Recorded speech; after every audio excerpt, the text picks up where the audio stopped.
A possible political comeback ahead on Face the State. A year after being ousted from his longtime seat, it looks like former Ohio U.S. Senator Sherrod Brown will try to win his way back into the Senate. He would face off against Republican Senator Jon Husted.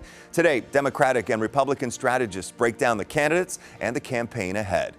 Also, 90 years of Social Security, but will it last another 90? The Social Security Trust Fund is running out of money if something isn't done about it in the near future. Cedarville University economics professor Jared Pinson joins me in studio to talk about the health of Social Security and what you need to know going forward. Plus, a challenge to same-sex marriage in the nation's highest court. This as a grassroots group works to get a proposed amendment on the ballot to protect same-sex marriage in Ohio. The latest on their efforts and the request in the Supreme Court to overturn a 10-year-old decision.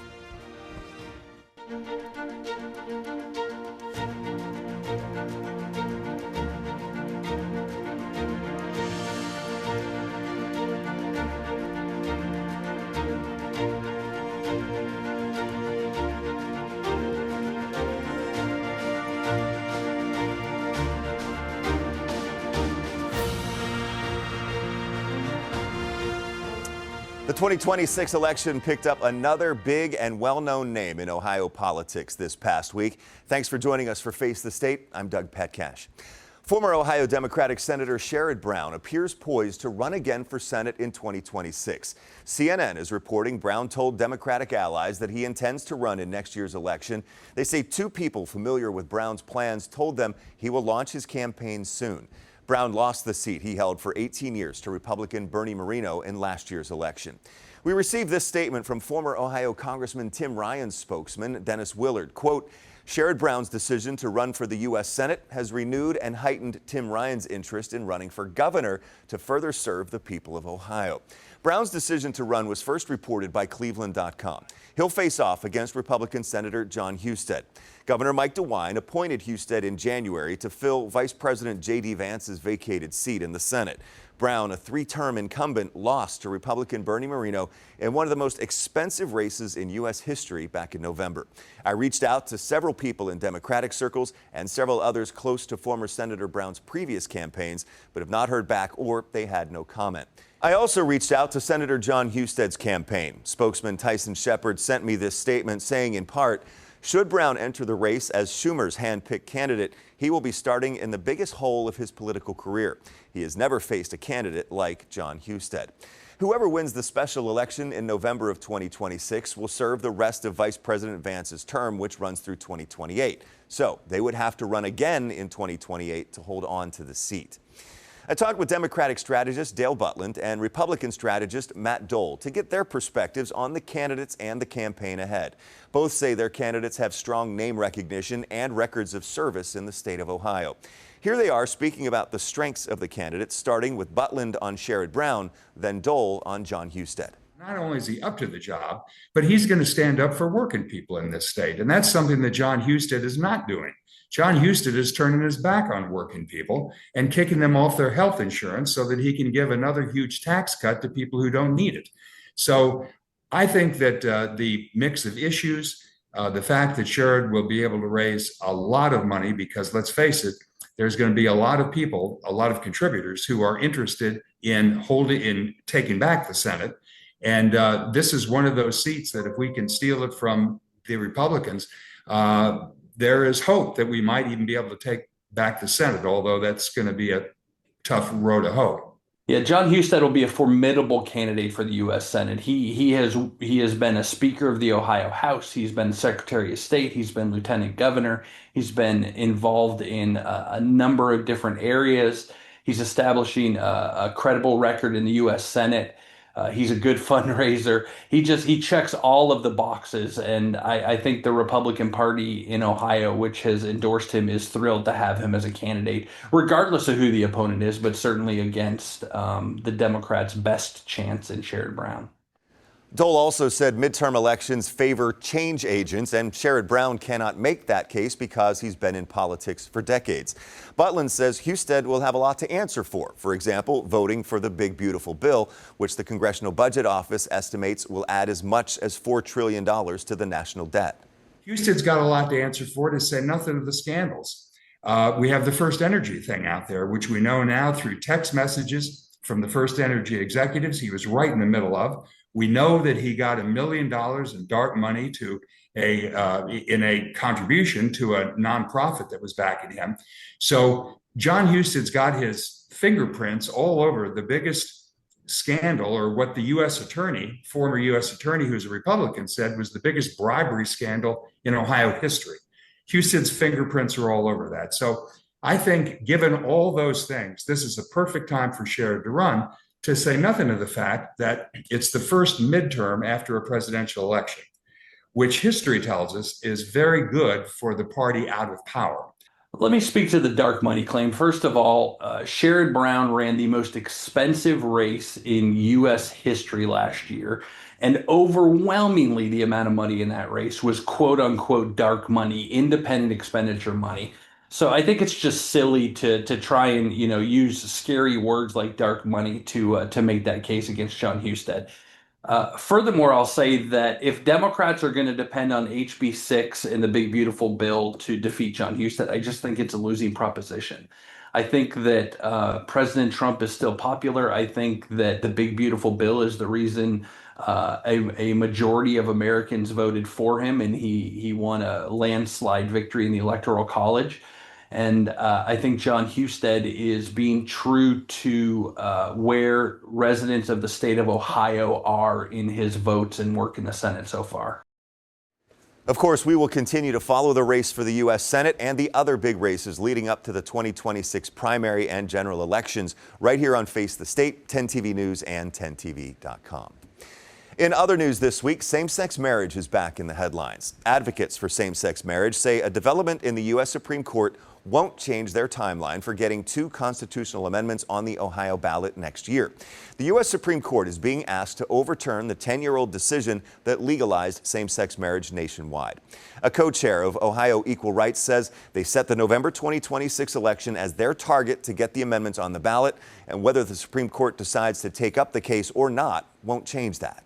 I'm sure that Ms. Davis will want an answer sooner rather than later, but process still has to happen the way it's supposed to happen. Ohio Equal Rights co-chair Lise Regula is referring to Kim Davis. Davis is a former county clerk in Kentucky who refused court orders to issue same-sex marriage licenses in 2015 because of her religious beliefs. A federal jury ruled in favor of a gay couple against her. She filed an appeal this week in the U.S. Supreme Court. She's asking the justices to overturn the Obergefell v. Hodges decision, which legalized same-sex marriage. If Ms. Davis's case does go forward and is taken up by the Supreme Court and is used to overturn Obergefell, then we are back to a position where people who happen to fall in love with someone who is the same gender as they are do not have access to those same rights that a heterosexual couple does. Ohio Equal Rights will soon start collecting signatures for 2 proposed constitutional amendments. One would prohibit discrimination based on a long list of categories, including race, religion, and sexual orientation. The other calls for the repeal of Ohio's constitutional ban on same-sex marriage. Right now, marriage is defined in the Ohio Constitution as only between a man and a woman. In a statement in July, Stonewall Columbus Executive Director Denzel Porteous said, "In Ohio, same-sex marriage would currently be illegal under our state constitution if not for the Supreme Court ruling. That means if Obergefell were overturned, we would see those rights vanish overnight." Regula believes it's critical to protect those rights. Anybody can marry the person that they love. Anybody can benefit from the privileges that come along with that marriage. We reached out to the Catholic Conference of Ohio for comment on the issue. A spokesperson pointed us to the Catholic teaching on marriage, which says in part, marriage is a lifelong, faithful partnership between a man and a woman. It is made for the good of the spouses and the procreation and education of children. It all depends on what the Supreme Court does. It can accept the case or decline it. Meantime, Equal Rights Ohio will start collecting signatures for the 2 proposed constitutional amendments. They need 414,000 valid voter signatures for each amendment to get them on the ballot in November of 2026. Still ahead on Face the State. Are you worried about the stability of Social Security? Many others are too, and filled a room for a forum with Congresswoman Joyce Beatty. Right after the break, their concerns, what Beatty has to say, and hear from an expert on the state of the Social Security Trust Fund. Plus, a welcome addition to one of Ohio's scenic state parks, not too far from Columbus.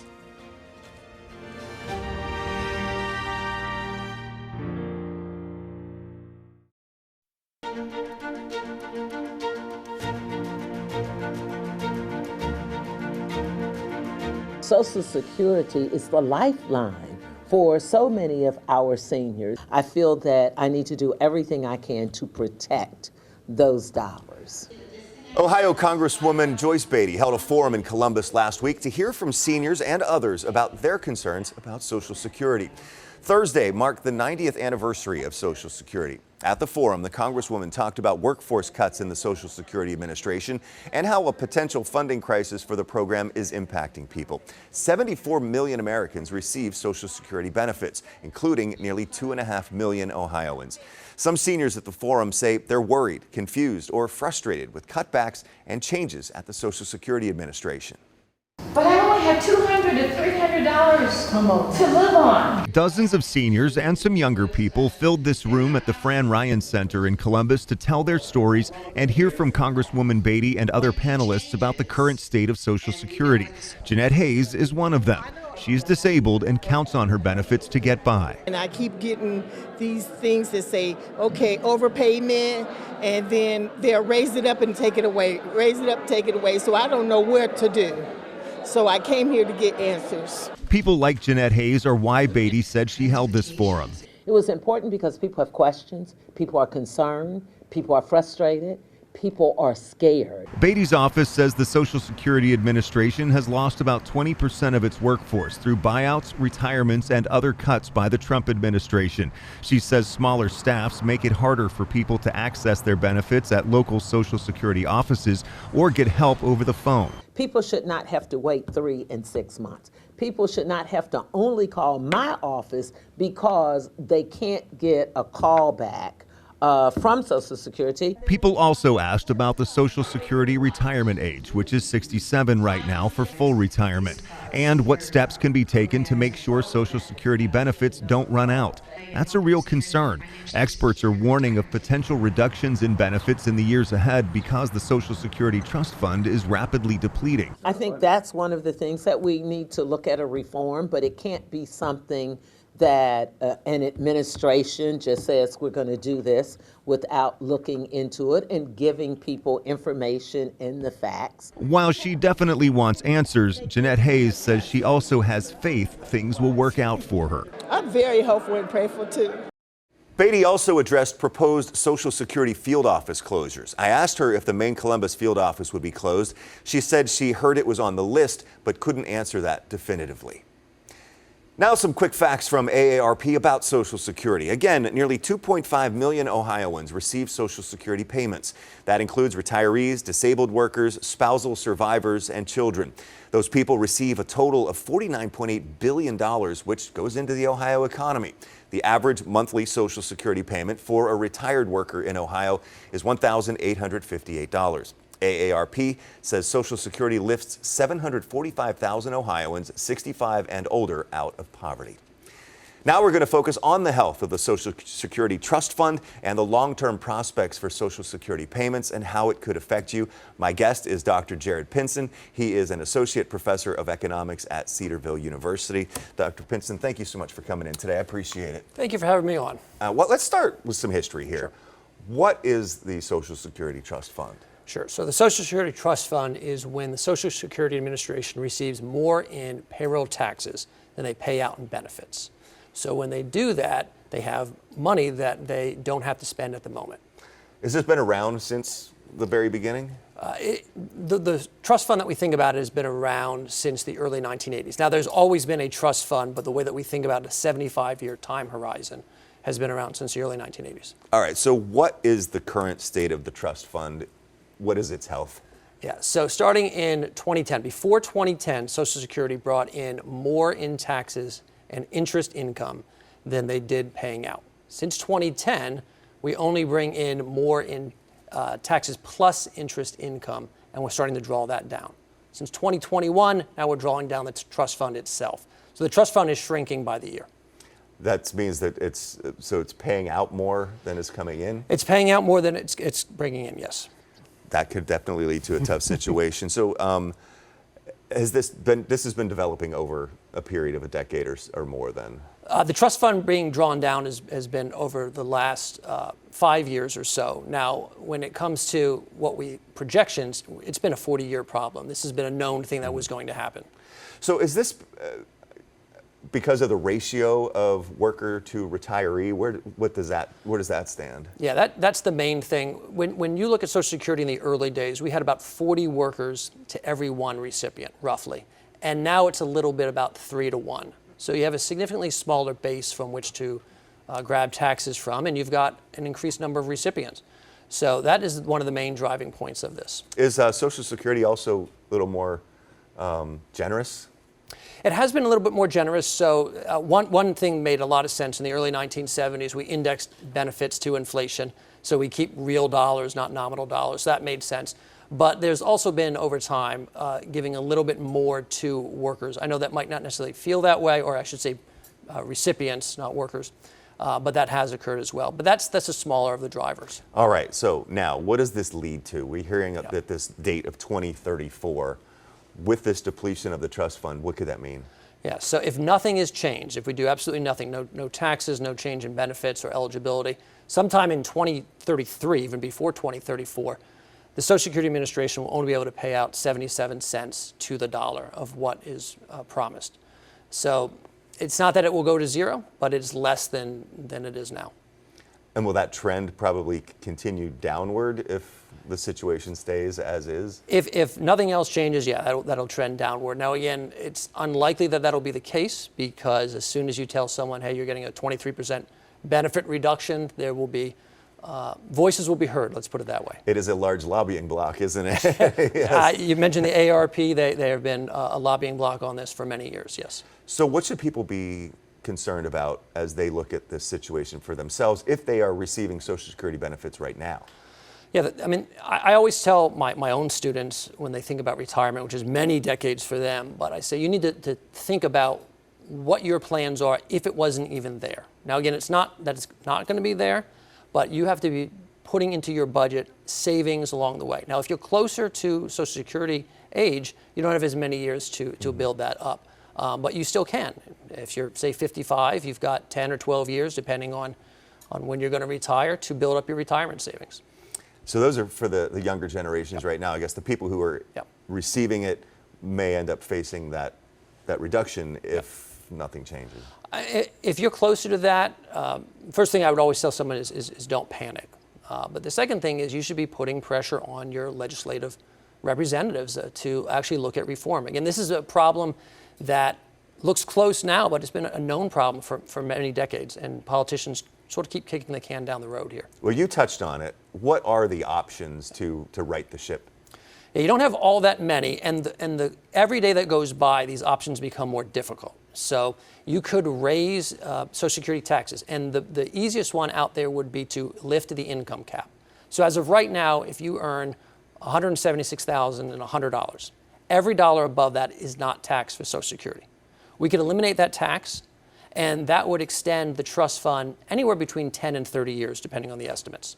By collecting taxes above that? By collecting taxes above it. Now, to be fair, it would be a significantly large tax increase, but it is one way to expand the trust fund solvency, and that tax would be on high income earners. So it'd be politically feasible to do, or at least more politically feasible than raising Social Security taxes on everybody. So that's one option you could do. Second option is that you could play with when you can actually receive Social Security. So if you're somebody, say in your 40s, you're not getting full Social Security till you're 68. Well, could that move to 70? And again, I know that's a benefit cut, but that's an option on the table. Originally, Social Security was set when you can receive benefits at someone's life expectancy. So around 65 is when it was original. And then the third thing you could do is you could change how we adjust Social Security benefits. So every year, we increase Social Security benefits based on inflation. Right. So you could use a different inflation measurement, or maybe only do half of it, or do something along those lines. All of these, I understand, are cuts in some way. Yeah. And that's why we should have taken care of this years ago, not now, because now this becomes harder. So is there anything that people really can do for themselves? You mentioned having that other plan and another savings. I mean, they can't do anything from the policy perspective other than getting involved with lobbying or just showing up at these town halls, putting pressure for politicians to do something. What they can do personally is, you could maximize your Social Security benefits by working a little longer, getting to your full benefits if you're trying to maximize your monthly amounts. But again, that doesn't change the calculus of the trust fund. That is going to run out in 2033, and it could even be a year sooner, a year later, depending on where the economy is in the next few years. And I imagine very frustrating for people who have been paying into it since, their teen years, perhaps, if they've been working and paying the Social Security taxes. Yeah, and it's kind of one of these myths that I wish would go away, that we own our own Social Security, right? The money that is that we put in now, that's being spent on current recipients, and in the past has been lent to the general government for other expenditures. So that doesn't help. People think that the money is sitting there waiting for them, which leads to frustration then when they find out, hey, it's not. Yeah, and is there a good way for people to get information just about what the situation is, other than conversations like this? Yeah. Every year, the Social Security Administration trustees puts out a report. The latest one was June of this year, and they lay out all the projections that they use. They lay out the situation of Social Security. So they do that every year. The Congressional Budget Office also puts out reports periodically on the state of Social Security. So those are the government reports that you could get. You could go to places like AARP. They'll have places like that. But not just them. Other organizations will have that. So yeah, there's plenty of information out there. Well, Dr. Pinson, thank you so much for really giving us a good idea of where things stand right now and what needs to happen to rectify the situation. So I appreciate your expertise. Absolutely. Glad to be here. And thank you for coming down. Well, coming up next on Face the State, a welcoming place to start your journey at one of Ohio's beautiful state parks. What state park lovers can discover and learn at this brand new edition.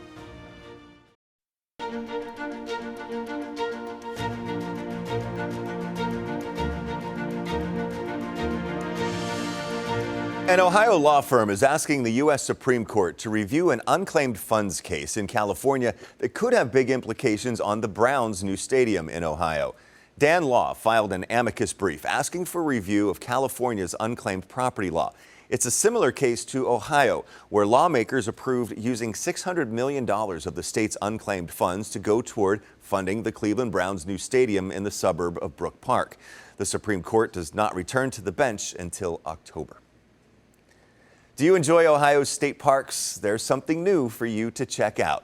A brand new visitor center is welcoming people to Mohican State Park in Loudonville, just 80 miles northeast of Columbus. Governor Mike DeWine and Department of Natural Resources Director Mary Mertz held a ribbon-cutting ceremony Tuesday. The new visitor center highlights the state park and its miles of hiking trails, views of the Mohican State Scenic River, and other outdoor recreational opportunities. The new 5,200 square foot building offers restrooms, a retail area, an indoor fireplace, and an interactive children's space. Ohio has 76 state parks to explore and enjoy for free.